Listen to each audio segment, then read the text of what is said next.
I just closed on a house this morning. After years of saving and planning, my wife and I were finally able to get the money together for the down payment and closing costs that come with buying a house. Before I jump into my explanation of what happened to prompt me to write this, I want to make clear that nothing at all seemed out of the ordinary with the purchase of this house. The price was decent, but not surprisingly by any means. The inspection passed with only a few requirements for the seller to put a fresh coat of paint on the shed in the back and have the water heater replaced, and a few other minor things. While my wife and I were moving boxes in that first day, I happened to open the mailbox. I'm not sure why I did it for anyone who's ever owned a house. You may understand the strange compulsion to open all the doors and explore all the nooks and crannies, so I opened the mailbox. Inside my new mailbox was a letter, addressed to me specifically, with no postage or return address. I've transcribed it below. I cannot begin to tell you how sorry I am for what you're about to read. If you're a family man, which I believe you are, I trust that you'll understand the gravity of my situation after reading this letter. I did what I needed to do in order to protect my family, even if that meant condemning another. If what I've been told is true, it's just you and your wife moving and no children of which to speak, which is the only solace I have in selling you this house. There are certain things you must know about this house, many of which I cannot write even now, but what I can tell you is that if you do exactly what I've laid out below, there shouldn't be anything to worry about. 1. Do not allow children on your property. I cannot stress this enough. No trick-or-treaters, no Christmas carolers, no babysitting. 2. Always leave one light on in the basement. 3. If you misplace anything, do not look for it. 4.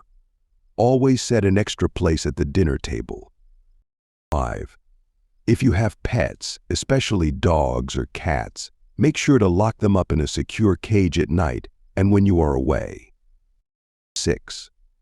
Make sure you are in bed between the hours of 3 and 4 a.m. with the bedroom door closed. Again, I am terribly sorry, and I hope that you follow these directions to the letter. Please do not be angry with me. I was only trying to get my children back. The letter was signed with the name of the previous owner. I really want to believe this is a cruel joke, but every time I look at this letter, my stomach turns. The part that scares me the most is the first bullet point. Do not allow children on your property. He may have done his research on my wife and me, but I don't think his research was extensive enough to know that my wife is currently 9 months pregnant. She's due within the week, and the doctor said she could go into labor any day now. I wish I could just get out of the house, but literally everything I had went into buying it, so for now my wife and I are stuck here. Does anyone know anything that might help? Part 2. I contacted my realtor to see what sort of laws there were to help us out with this situation. I know in some states there are such laws that protect the new homeowners in the event that something about the house was undisclosed pertaining to its history with violent crime and such. He said that currently there are no laws that can get us around this sort of thing, because technically there hasn't been reported any sort of violent or detrimental history pertaining to the house. Nobody was murdered there, it was never used to cook meth, and so on. He said that if the police reports come back clean, the law doesn't do much. He's going to do a little more digging, but he said it doesn't look good, but he'll do what he can. So for the next couple of days we did what we could. My wife has been doing her best not to think about the letter, and I've been superstitiously following the rules. Stupid, I know, but they're really simple rules to follow.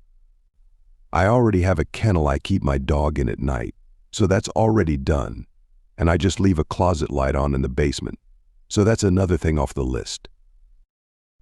As far as the rest of it goes, I've been keeping a place at the table set that we just don't touch, and I'm always in bed by midnight at the latest, so no trouble there either. For those of you who have ever moved in your adult life, I'm sure you understand completely when I say that it's absolutely exhausting. So I fully acknowledge that what I'm about to describe below can very well be the product of said exhaustion, but regardless, I feel the need to share this. I've been hearing sounds from the basement. At first I thought it was mice, so I put a few traps down, but so far I haven't caught a single thing, and evidence to the contrary has given me the idea that perhaps mice aren't my problem. We haven't set up anything in the basement yet, but we have taken boxes down and stacked them in the rooms we plan on keeping those things. During our second night at the house, after bringing the bulk of the items from the moving van to the basement, my wife and I heard a loud bang from the basement. I ran downstairs and found that one of the boxes had not only been knocked over, but the contents therein had been scattered everywhere. It wasn't like the box had just toppled over, but it was like it had been pushed. The box happened to be full of old family photos, and some of those pictured were scattered across the room. My wife was the one that noticed the strange part. All the pictures that had been scattered had kids in them. Some of them were of me, others of my wife, and some with various nieces and nephews. But every single one of them that had gone more than a couple feet from the box were of children. We cleaned the pictures up, placed the box firmly on the ground, and left the main light on in the basement before going back upstairs. 15 minutes later, my wife was asleep in bed, and I was lying next to her.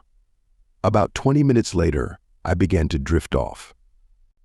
But even through the haze of sleep, I can remember distinctly hearing those scraping sounds coming from the basement, and although I can't be sure, I think they were coming up the stairs. Part 3. My wife recently had our baby, a few days past the due date, and life has been a whirlwind. Even though things have been vastly different at home, I've managed to maintain the rules laid out by the previous homeowner.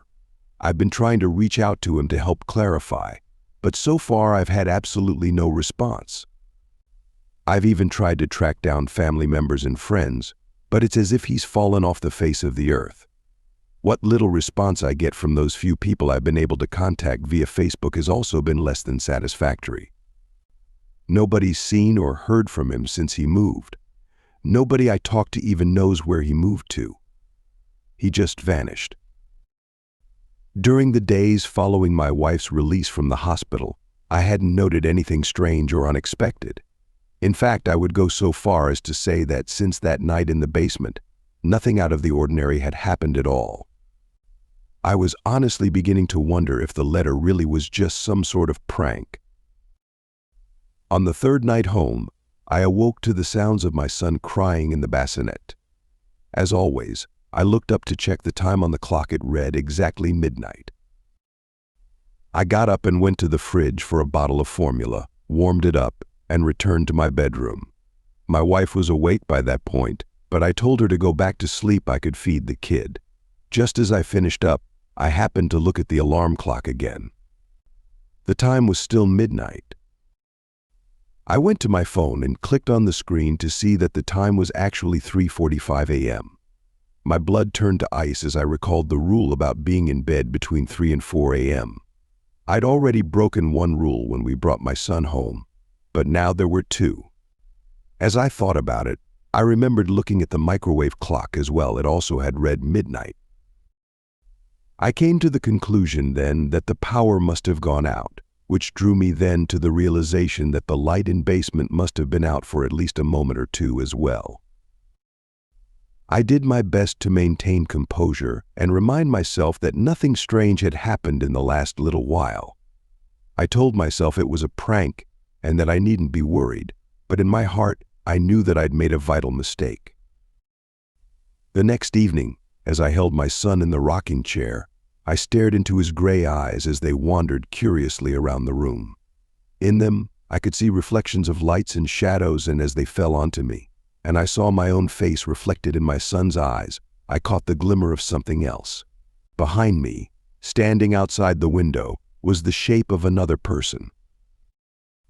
The baby began to cry then, and I turned around to see who was standing behind me, but there was nothing but an empty window, and behind that, nothing but the night. Part 4. There have been some deeply troubling events following my last post which prevented me from continuing. It's only now that I feel like I'm able to relive what happened. I believe I left off with the night I found that the power had gone out and I'd broken 2 more of the rules. I hadn't realized the clock was wrong, nor had I intended for that light in the basement to go out, but something else had. During the next few weeks, the general atmosphere in my home shifted. My wife seemed more irritable, and I found myself getting furious over the smallest things. I vividly recall dropping a piece of toast on the floor and being so upset about it that I stomped it into the ground and thought about burning the whole house down. I remember reading once, perhaps even on Reddit, about a phenomenon known as the call of the void. Nearly every person has experienced it sometime in their life. It's that thought you get when driving into work and you think, just for a moment, that you could drive straight on into traffic. It's the feeling of standing on the top of a building and having the urge to jump for no reason. It's when you're alone with a person whom you love more than anything, like your wife or newborn child, and you have the sudden, vivid imagery of wrapping your hands around their necks and squeezing the life out of them. It's supposed to be your brain running a sort of systems check. Experts suggest that your brain is just affirming its survival instinct, making sure that you wouldn't actually do something that would end or severely damage your life. Except, they're not supposed to happen every day, let alone several times a day, like I've seemed to have them. These thoughts just slip into my head for no reason at all. I could burn the house down. I could kill my family. I could slice my wrists open and watch the blood slip down my fingertips until the world goes black forever. Just as quickly as they came, the thoughts were gone. This went on for several weeks before I finally brought it up to my wife. I told her I kept having these dark thoughts slipping into my head without any reason. She told me she'd been having that happen too, especially when she was alone. We promised each other to try hard to get those thoughts out of our heads, and that if we couldn't stop having such dark impulses, we'd go see a therapist. That night I awoke to the cries of my baby. With bleary eyes, I got up and walked over the bassinet in the corner where he slept. I bent over to pick him up. My hands found nothing but blankets wadded in the corner. My son wasn't in his bed. Suddenly awake now, I realized the crying wasn't coming from the room at all, but from somewhere else in the house. I left the bedroom and followed the cries immediately, knowing already where I'd find my baby, but not wanting to believe it. As soon as I opened the door to the basement, the wails grew louder and more aggressive. I flew down the stairs, nearly stumbling on the last step, and the crying suddenly stopped. The basement was completely empty. I searched for my son in every corner but found nothing but silence and emptiness. It probably took about a minute, maybe less, to determine that the basement was empty, but it felt like much longer. I was about to give up when I heard the basement door slam and the light bulb pop.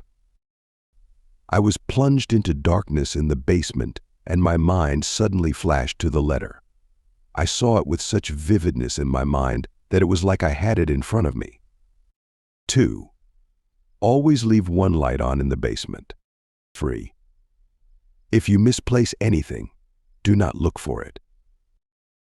I groped around in the dark for the wall and followed it to the staircase. My eyes were adjusted slightly then, but still not well enough. I crawled up the staircase on shaky limbs until I felt the door with my knuckles.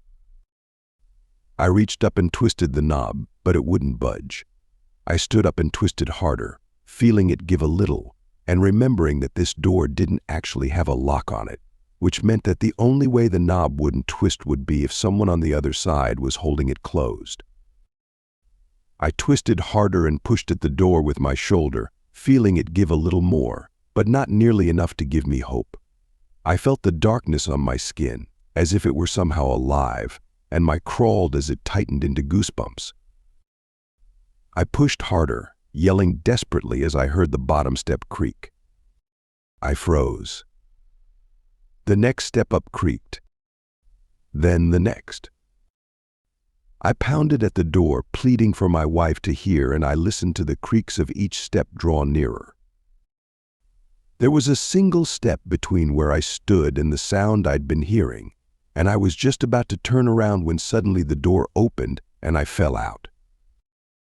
All at once, the light in the basement popped on and I stared up at the face of my wife. "What's going on?" she asked. I saw her eyes were red and bloodshot, and the baby in her arms was crying. I scrambled to my feet and asked where she'd found him. She looked perplexed. "He was in his bassinet. I woke up 'cause I heard you banging on the door. What's going on?" I didn't want to scare her, so I told her I thought I'd been sleepwalking. I didn't sleep at all for rest of the night, but lay in bed staring at the time on the alarm clock. When I got back to bed, it was 3:57. Part 5. In the days that followed, things got worse. My wife started having night terrors. She started talking and crying and even screaming in her sleep. I can wake her up sometimes, but about half the time I just have to ride it out with her. Nights like those are the worst. She screams and kicks and cries, and no matter how hard I try, she won't wake up. At first I could understand what she was saying, but now it's all gibberish. She used to say stuff like, "No, no, he's our son. No," or "Please, don't, please." But now she says half words and stuff that sounds like nonsense. Most commonly she would say "AC terror," but other times it was stuff like "pi ors." She would just repeat these things over and over in her sleep as she cried and kicked and screamed, and I was left to helplessly watch and try to soothe the baby. Every morning she woke up without any memory of the night before. She didn't remember having any bad dreams or anything. Even on the nights where I could wake her up, she still didn't remember anything. She would just look up at me with wide eyes in the darkness and ask why I was shaking her. I suggested she go to a therapist after about a week of this. She agreed with the condition that I went with her, which I was more than happy to oblige. We found a sleep specialist downtown and scheduled an appointment for that weekend. We went together with the baby and sat in the stuffy waiting room while rocks grew in my stomach. For some reason I couldn't understand, I was nervous. We told the therapist what was going on and that she'd been speaking nonsense in her sleep. He was a thin man with long bony fingers which he pressed against his lips as we told our story. When we were finished, he calmly told us his assessment. "I don't think you need a professional to tell you that this has something to do with your subconscious.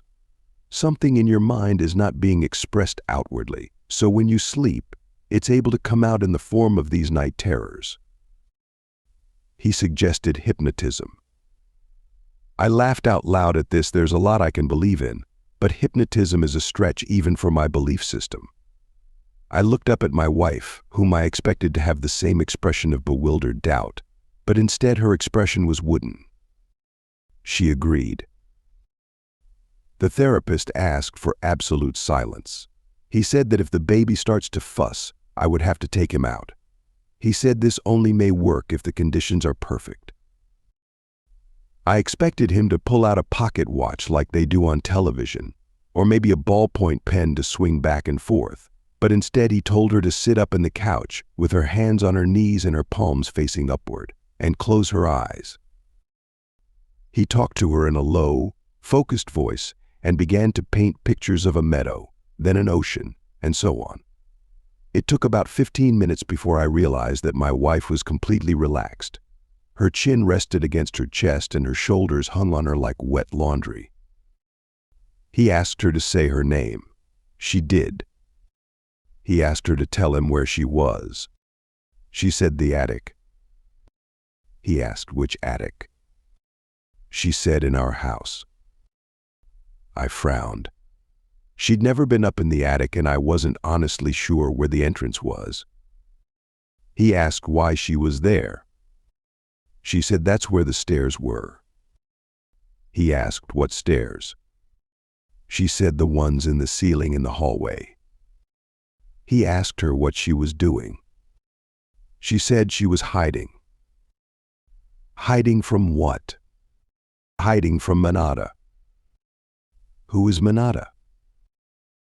It was at this point that my wife began to scream. The car ride home was unusually quiet. She didn't remember anything she said, and I was too afraid to dive into questions. I stayed up late that night after she went to bed. I sat on the couch, sipping from a glass of Jim Beam whiskey and staring at the space between me and the television. My mind was racing, and no matter how many glasses of whiskey I drank, I couldn't help the feeling that I needed to check something out. I needed to find the attic, or at least I needed to make sure there were no stairs in the hallway. I've done my own fair amount of home improvement projects, and I knew that although it was unlikely, it was possible to cover up an attic entrance with a fair amount of plaster and paint. With the top of the broom handle, I started at the end of the hallway where the baby's room was and began to thump against the ceiling.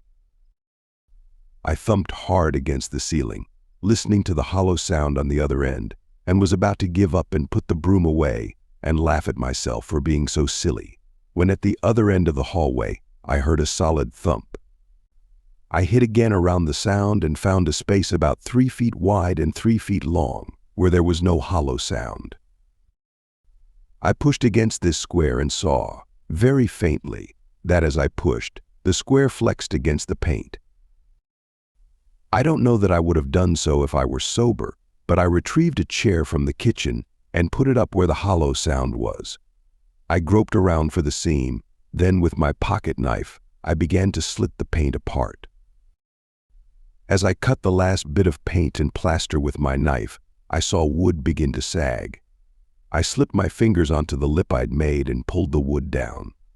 With little effort on my part, the entrance to the attic plopped down, knocking me off my chair and revealing a set of stairs leading to the attic. I sat up, ignoring the pain in my head and elbow, perplexed with what I'd just discovered. I pulled my phone out and flicked on the flashlight and stepped up onto the first step. The wood creaked, but seemed like it would hold. I stepped up, not planning on crawling into the attic, but just intending to look. It was dusty and covered in insulation, but at the end, just beyond my reach, was a large cardboard box. I stepped up further, placing my knee on the floor of the attic, and extended my hand until I could get the box. It was surprisingly heavy, and as I pulled the box close, it caught a corner and tipped over, spilling its contents across the attic floor. My mouth went dry as I saw what was in the box, and I was filled with a sudden, overwhelming sense of unease. The box was filled to the brim with old Polaroid photos of infant children. Part 6. I didn't know what to do with the baby pictures, so I left them up there and brought them up with my wife the next day. I told her about how I'd gotten drunk and found the attic entrance in the hallway, and about the big box of pictures spilling everywhere. Her initial reaction was a mixture of concern and repulsion. She was worried that there was something perverted going on in the house before we lived there, and while that very well could have been the case, I disagreed. To me, that just didn't seem to fit right. The pictures were all of different babies and could very well have just been taken off someone's wall or out of an album. There was also seemed to be varying ages of the photos themselves. Some of the pictures seemed to be quite old, while others may have been taken just a few years ago, even though they were all Polaroid photos. Regardless of the reason for the pictures being in the attic, we agreed that we didn't feel safe in the house anymore. We tried hard to live with whatever was going on, but especially with what happened to me in the basement and with the photographs in the attic, we didn't think it was at all wise to keep living in the house, if not for any other reason than to ensure the safety of our son. My parents live about 45 minutes away, which meant that I would have an hour-long commute to work every morning, but we decided that staying there would be the best plan of action. The cover story I told my mother was that we had bed bugs and that we needed to have our house fumigated. She understood without question, and after a thorough search of our clothing, and what little luggage we brought with us, she bid us entry into her home. Things were better for the next several days. I honestly began to wonder whether or not I'd overreacted to what happened, and I think my wife had been thinking that as well. We started sleeping better at night. My thoughts of the void had almost completely vanished, and things were finally starting to look up. That was until I got a phone call. It came in on my mother's landline one night about a week after we showed up on my mother's doorstep, and when I answered it, all I heard was static for a minute. I said hello, and then for a brief second, I could hear the sound of a baby crying. It was muffled and static, like listening through an old baby monitor, but it was clear enough to send chills down my spine. I asked who it was on the line, but as soon as I spoke, the call dropped. I looked over at the caller ID'd and saw no record of the call ever having come in. I stood in stunned silence with the receiver on my ear for a time, then put it down resolutely and went to bed. I wanted to believe it hadn't happened. I wanted to believe for a second that whatever had been tormenting my family hadn't found us. The next morning I thought better of my decision.